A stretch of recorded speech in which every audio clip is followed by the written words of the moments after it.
మన శంకరవర ప్రసాద్ గారు. లేట్ చేయకుండా సినిమా ఎలా ఉంది, థియేటర్లు చూడొచ్చు లేదనేది ఇప్పుడు మాట్లాడుకుందాం.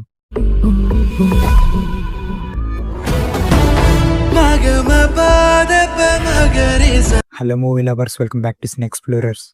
చిరంజీవి గారు చాలా రోజుల తర్వాత ఫుల్ అండ్ కామెడీ జోనర్లో యాక్ట్ చేస్తున్నారు.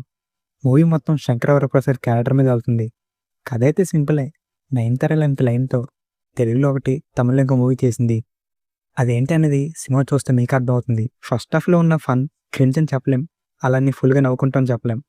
బట్ సింపుల్గా అలా వెళ్ళిపోతూ ఉంటుంది. కామెడీ అనేది సపరేట్ ర్యాక్లా కాకుండా సిచ్యువేషన్ కామెడీ ఫ్రీ ఫ్లోగా బాగా రాసుకున్నారు. బాస్ మ్యానరిజం టైమింగ్నే కాకుండా పర్టికులర్ ఎమోషన్ సీన్ల పర్ఫార్మెన్స్ కూడా అనిల్ బాగా చూపించారు. ఇంకా సెకండ్ హాఫ్ అయితే స్టార్ట్ అవడం బాగానే స్టార్ట్ అయినా వెళ్ళే ప్రొసీడింగ్స్ రిపీటెడ్గా అనిపిస్తాయి. కామెడీ అక్కడక్కడ వర్కౌట్ అవుతుంది.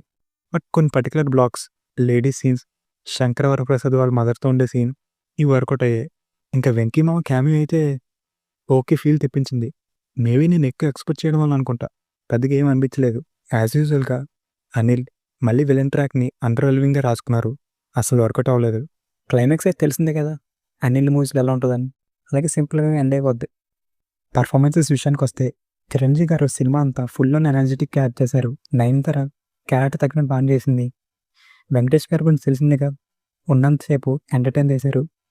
ఇంకా క్యాథరిన్ తెరిసా, హర్షవర్ధన్, అభినవ్ గోమతన్, సుధయ్, సచిన్ అండ్ అదర్స్ వాళ్ళ క్యారెక్టర్ సెగ్మెంట్ బాగా చేశారు. టెక్నికాలిటీస్ విషయానికి వస్తే production values and cinematography but decent. Music by Bheems Ceciroleo. Songs నాకు పెద్దగా నచ్చలేదు, కానీ స్క్రీన్ మీద చూస్తున్నప్పుడు కొంచెం ఎంటర్టైన్ అయినట్టు అనిపించింది.